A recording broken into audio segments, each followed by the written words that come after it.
और इम्पॉर्टेंट इसलिए कि इसका वेटेज सबसे ज़्यादा होता है। जी हाँ, हम बात कर रहे हैं ऐसे राइटिंग की।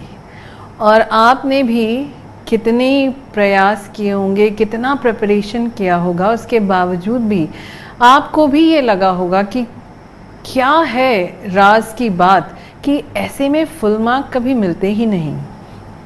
और मेरा काम तो आपको ये बताना है कि ऐसे में फुल मार्क्स कैसे कमाए जा सकते हैं।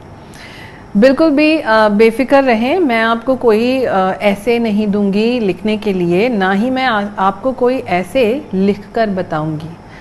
मैं आज आपको वो पावर दूंगी जिससे आप खुद अपने मन से ऐसे लिखना शुरू कर देंगे। बिकॉज़ मैं आपको यहाँ बताना चाहूँगी कि जो ऐसे होता है, ये जो शब्द है ऐसे, ये एक फ्रेंच शब्द एसेयर में से निकला है और इसका मतलब होता है अ ट्राई, एन अटेम्प्ट। सो ये सिर्फ एक कोशिश होती है, ये एक कोशिश होती है बड़ा सा लेख लिखने की, प्रोज लिखने की। ये कोशिश होती है जहाँ बहुत सारे डिस्क्रिप्शंस देने की। ये कोशिश होती है कुछ डेफिनेशंस को ढूंढने की, बताने की।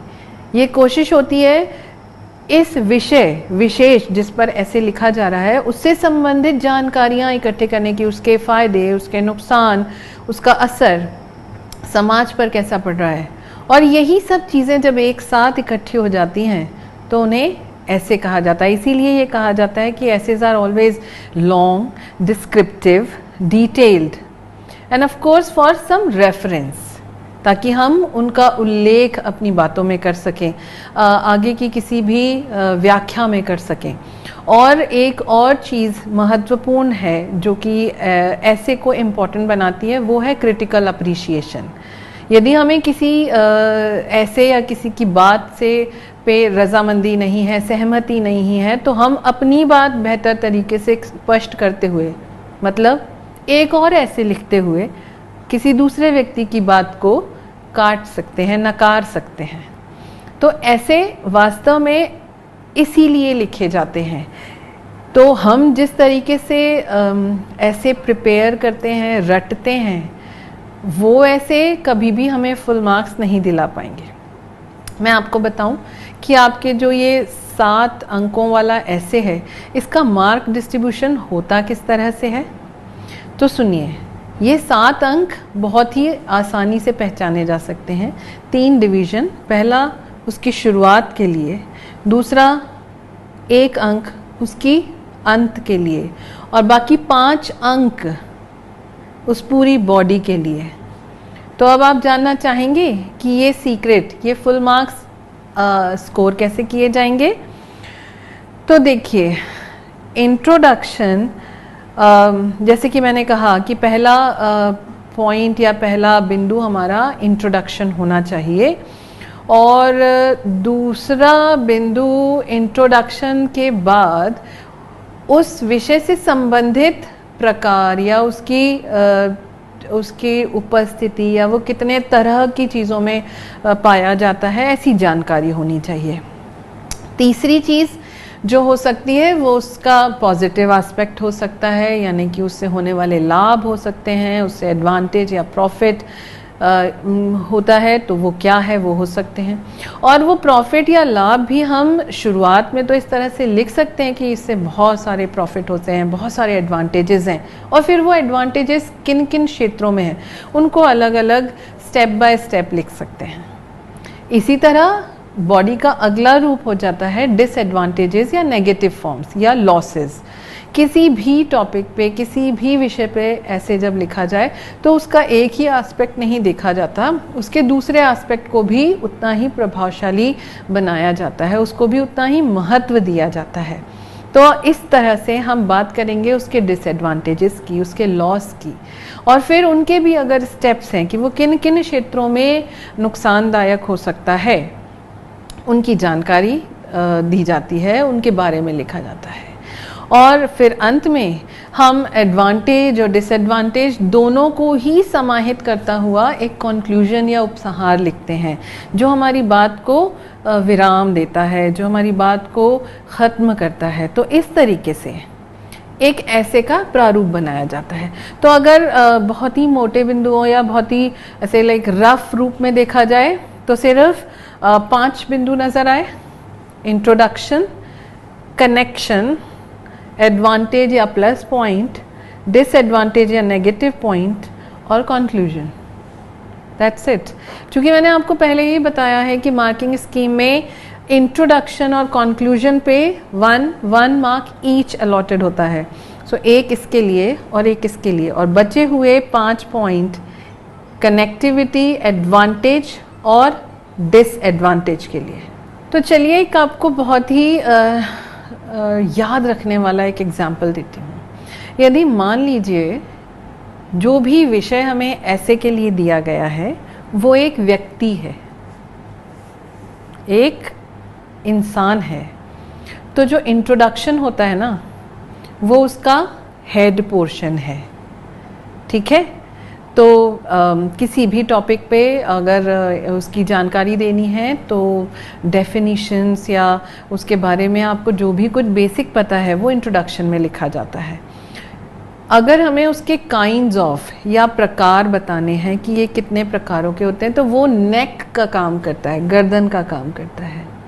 इसी तरह से पूरी बॉडी में राइट हैंड साइड और लेफ्ट हैंड साइड को 2 हिस्सों में बांट लीजिए तो वो हमारे लिए एडवांटेज और डिसएडवांटेज का काम करते हैं। तो क्या आप इमेजिन कर पा रहे हैं? वैसे मैं आपको स्क्रीन पर दिखा रही हूँ कि किस तरीके से ये बॉडी, ऐसे की बॉडी बन रही है, ये ऐसे का पूरा व्यक्तित्व तैयार हो रहा है। अगर हम देखें तो ये पॉजिटिव और नेगेटिव जो हमने लिखा है इसके राइट और लेफ्ट हैंड्स को भी बनाना है तो उनके स्टेप्स लिखे जा सकते हैं, एडवांटेजेस के स्टेप बाय स्टेप्स और ऐसे ही डिसएडवांटेज के स्टेप्स। तो जितने विस्तृत और स्पष्ट स्टेप्स होंगे उसी तरीके से उतने फंक्शनल हैंड्स होंगे उस बॉडी के। और कंक्लूजन में हम चूंकि एडवांटेज और डिसएडवांटेज दोनों को ही सम्मिलित करते हुए ख़त्म करते हैं तो उसे हम एक तरीके से ये मान लें कि इस बॉडी के दोनों लेग्स, जो एडवांटेज पॉजिटिव साइड से जुड़ा हुआ हो और नेगेटिव साइड से जुड़ा हुआ हो, सो पॉजिटिव और नेगेटिव साइड के लेग्स बनकर ये पूरी बॉडी कंप्लीट होती है। So do you understand now? एक बार फिर से दोहरा लेते हैं कि जो इंट्रोडक्शन होता है वो हेड, जो काइंड्स ऑफ या टाइप्स ऑफ होते हैं वो नेक, एडवांटेज और disadvantages are parts of the body, left side and right side of the body, and conclusion that is legs of the whole essay. इस तरीके से अब अगर आपने ये अज्यूम कर लिया कि ऐसे कोई एक व्यक्ति है तो जितने अच्छे शब्दों का आप प्रयोग करेंगे वो व्यक्ति उतना आकर्षक नज़र आएगा। यदि आप उसे और डेकोरेट करना चाहते हैं, अच्छे से ड्रेसअप करना चाहते हैं और बहुत ही मॉडर्न और लेटेस्ट स्टाइल में देना चाहते हैं तो फिर आप फ्रेजेस का यूज़ कर सकते हैं, कोटेशंस का यूज़ कर सकते हैं, अलग रेफरेंस का यूज़ कर सकते हैं। बट मैं आपको एक राज की बात बताना चाहूँगी कि जो की वर्ड होता है ऐसे के लिए वो होता है सिंपल इज़ द बेस्ट। तो ठीक है, क्या आप तैयार हैं कि अगर आपको किसी भी विषय पर ऐसे लिखने को कहा जाए तो आप लिख सकेंगे? आप अभी घबराइए नहीं। ऐसे लिखने के लिए बड़े भारी भारी विषयों की आवश्यकता नहीं होती है। मैं अपनी कक्षा में अक्सर बहुत ही अजीबोगरीब टॉपिक देकर बच्चों को प्रैक्टिस कराती हूँ कि हम ऐसे लिख किस तरह से कर सकते हैं। मेरे क्लास का बहुत ही कॉमन टॉपिक हुआ करता है स्कूल बैग। तो चलिए एक अंदाज लगाते हैं, हम एक तरीके से कोशिश करते हैं एक रफ सा ऐसे लिखने की। क्या हम स्कूल बैग पर ऐसे लिख सकते हैं? आप भी सोच रहे होंगे ये ऐसे तो हमें कहीं नज़र नहीं आया, ना ही हमें किसी ने बताया। मैं बता रही हूँ और आप कोशिश कीजिए और समझिए कि ऐसे लिखे किस तरह से जाते हैं। तो सबसे पहले हम बात करते हैं इंट्रोडक्शन की। तो इंट्रोडक्शन में हम ये लिखेंगे कि बैग एक तरह से एक सुविधा होती है, एक फैसिलिटी होती है जिसमें हम कुछ तरह का सामान, कोई भी सामान रख के कहीं भी ले जा सकते हैं। तो ये हो गई बैग की डेफिनेशन। और बैग जो होते हैं वो हमारे लिए बहुत मददगार या उपयोगी साबित होते हैं कि हम छोटे से छोटा या बड़े से बड़ा सामान एक ही जगह पे इकट्ठा करके बैग में रख सकते हैं। तो ये इस तरीके से हमारा इंट्रोडक्शन हो गया बैग का। अब हम कनेक्ट करते हैं अगले पॉइंट में कि बैग कितने प्रकार के होते हैं। अब आप सोचना शुरू कर दीजिए, बैग कितने सारे प्रकार के होते हैं। आप वहाँ से शुरू कीजिए, जो डेली सब्जी वाले आपको पॉलीथीन का एक बैग देते हैं, वहाँ से लेके जो सब्जी, जो ढेर सारे पॉली बैग्स एक बड़े सब्जी के थैले में रखे जाते हैं, और फिर वो थैला जो होता है वो घर आता है, तो वो उसके बाद चलिए वो थैला वहाँ रुक जाता है। तो आपका स्कूल बैग जो बहुत सारी किताबें कॉपियाँ लाता है, आपने देखा है लैपटॉप का बैग होता है, आपने देखा है कि जब हम ट्रैवल करने जाते हैं तो हमारे पास सूटकेस होते हैं या फिर एयर बैग होते हैं, और वो भी कई तरह के रूप, रंग, आकार और सुविधाओं के होते हैं। किसी में चके लगे होते हैं, कई रंगों के होते हैं, कई डिफरेंट शेप्स एंड साइज। उफ, ये गर्दन बहुत लंबी हो रही है इस ऐसे की। इसका मतलब है kinds and types of bags are many. अब बात करते हैं इनसे होने वाले लाभ की। बैग लाभकारी है अगर बैग ऐसे हों कि उनका खुद का वज़न ना हो, तो ही हम उनमें रखे हुए सामान को आसानी से ले जा सकें। अगर बैग खुद ही भारी हो जाए तो फिर मुश्किल हो सकती है।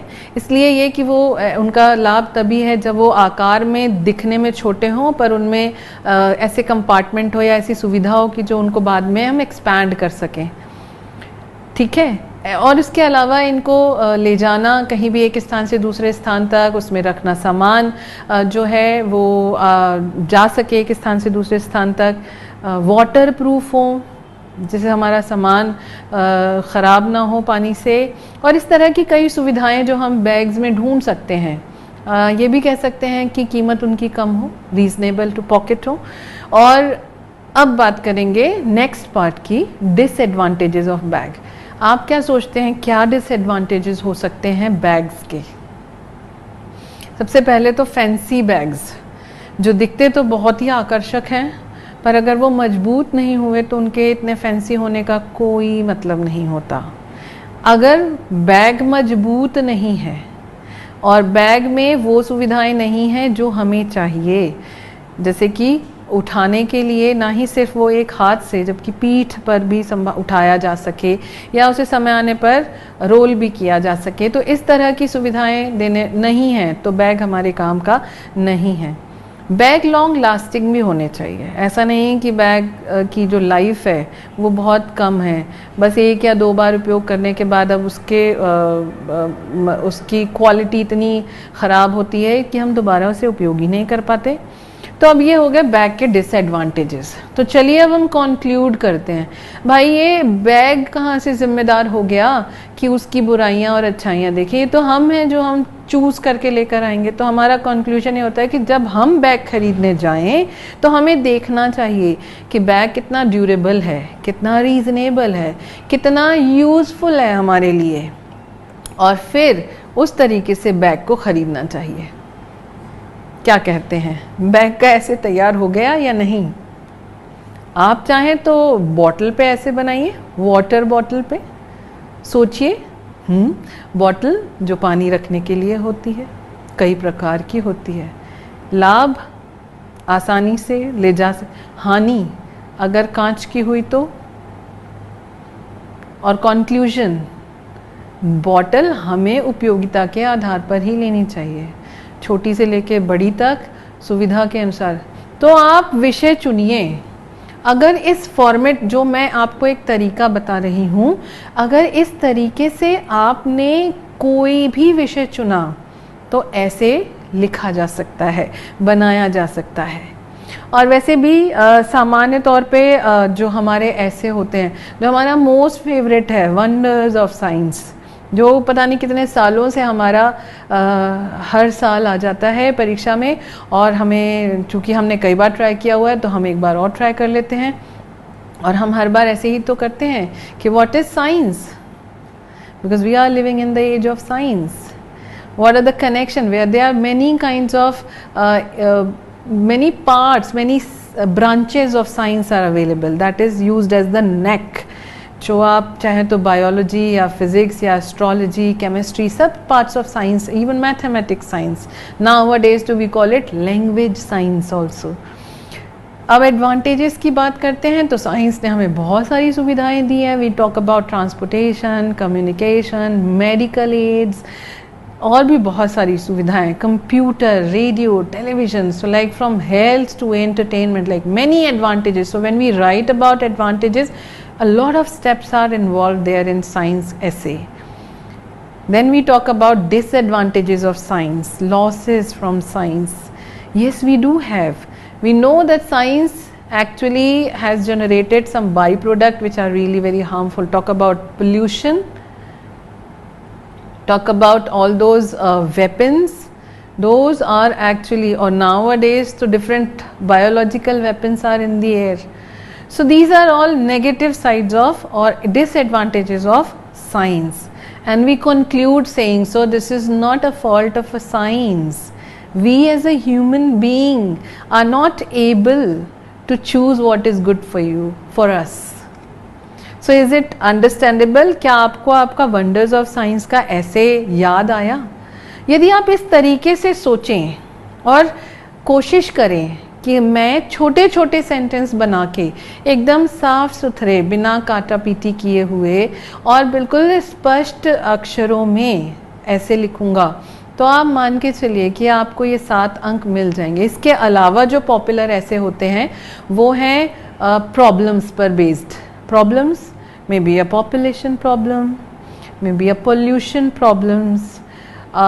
Some essays are on media based, talk about newspaper, mobile, internet, television.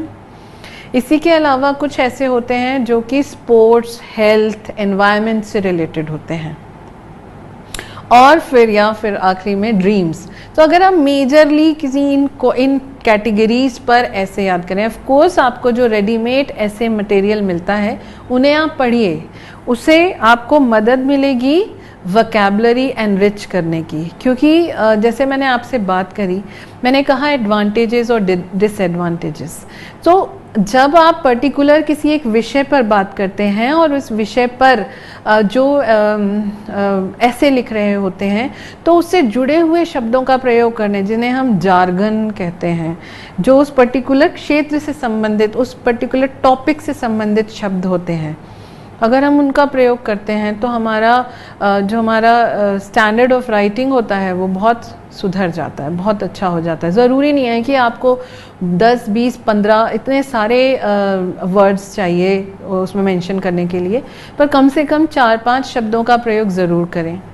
इसी के अलावा जो हम बात कर रहे हैं कि आप जो सेंटेंस बनाएं वो शॉर्ट सेंटेंसेस बनाएं. बहुत कॉम्प्लेक्स सेंटेंसेस, बहुत सारे कनेक्टर्स का यूज़ करके, if and unless and as well as, they create a lot of confusion and then even you get short of words. तो आपको लगता है कि अब मेरे पास शब्द ही नहीं बचे, क्योंकि आपने एक ही सेंटेंस में 2-3-4 इन्फॉर्मेशन दे दी.